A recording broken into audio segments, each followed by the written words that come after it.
St Paul's Collegiate School in Hamilton, along with Dairy NZ, Beef and Lamb New Zealand and 10 other private sector organisations, are developing a new NCEA agribusiness curriculum.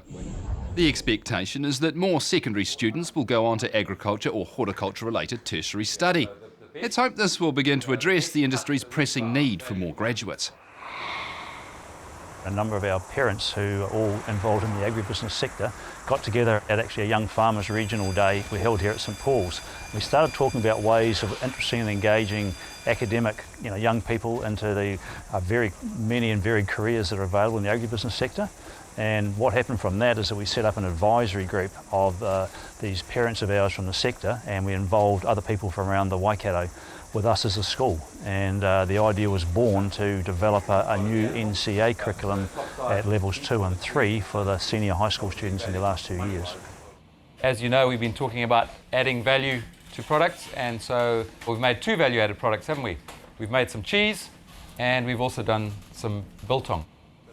Well, the level 1 to 3 Ag Hort curriculum is a very, very good curriculum and covers many, many areas. But what we looked at after doing a gap analysis was, in fact, there were huge gaps.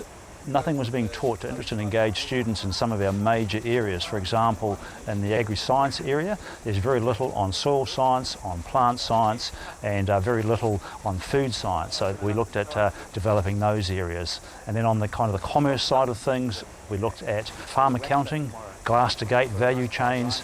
Everything we have to produce, in fact, has to be 90% different than what exists in New Zealand schools. So this is a brand new curriculum.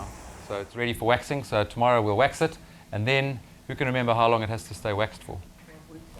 5 weeks, good. Normally curricula in New Zealand secondary schools is driven by the bureaucrats. In this case, this is actually driven by the sector. And so we've had amazing support. We've got 2 principal partners, Dairy NZ and Beef and Lamb, and we've got 10 business partners, all involved in agribusiness, that are financially supporting us in developing the curriculum. And the intention, once we've developed it here at St Paul's, is actually to give it away free to New Zealand schools. It's a private-public partnership, so the funding for the resources in the curriculum comes from the private sector, but we will need teachers to deliver the new curriculum, and so the idea is that the government will pay for the training and retraining of teachers to deliver, and hence the partnership.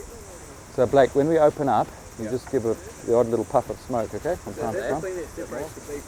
So what's been really important is that we involved the tertiary sector. So I've actually visited Lincoln, Massey and Waikato and talked with their vice-chancellors and with their agribusiness people.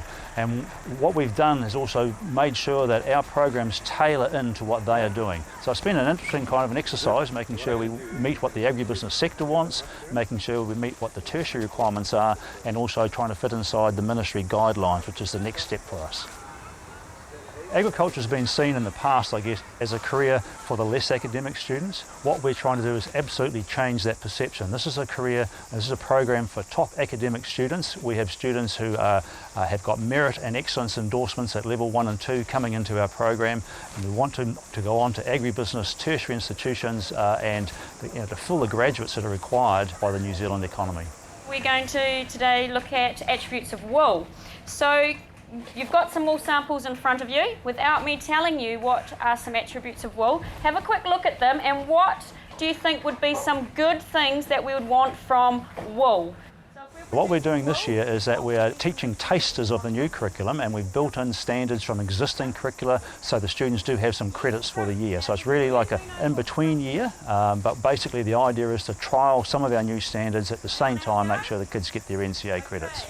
So here's one with lots of crimp. So this is merino wool. It is a fine wool of 18 microns. So that is what you would get lots of money for.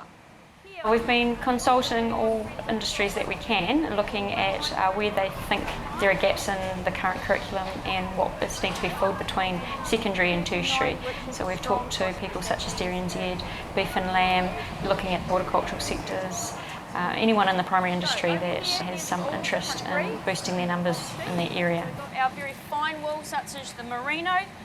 The big difference between the current agriculture and horticulture curriculum is that it's not largely focused on agribusiness, and also doesn't focus on things leaving the farm gate. So the current agriculture and horticultural curriculum just looks at production. So this curriculum is looking at things after the farm gate, so adding value, looking at the sectors to change in primary product into a secondary product, such as processing, exports overseas, that type of thing.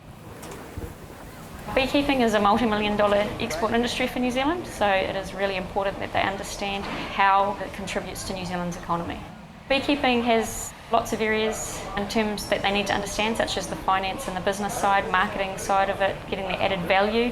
So we look at providing value from the farm gate, so taking that honey and changing it and adding value to it.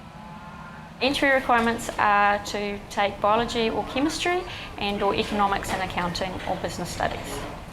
We hope they come out with a really good knowledge of the agribusiness sector, so right from science background through to business and finance, and are being able to take those skills out into the industry.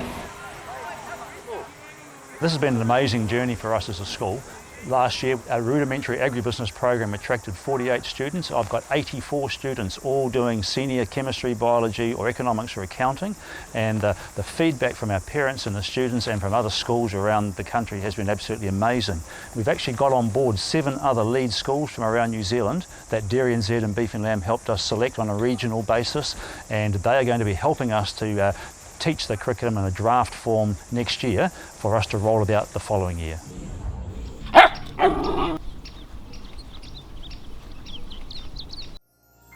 This program was made with funding from New Zealand On Air.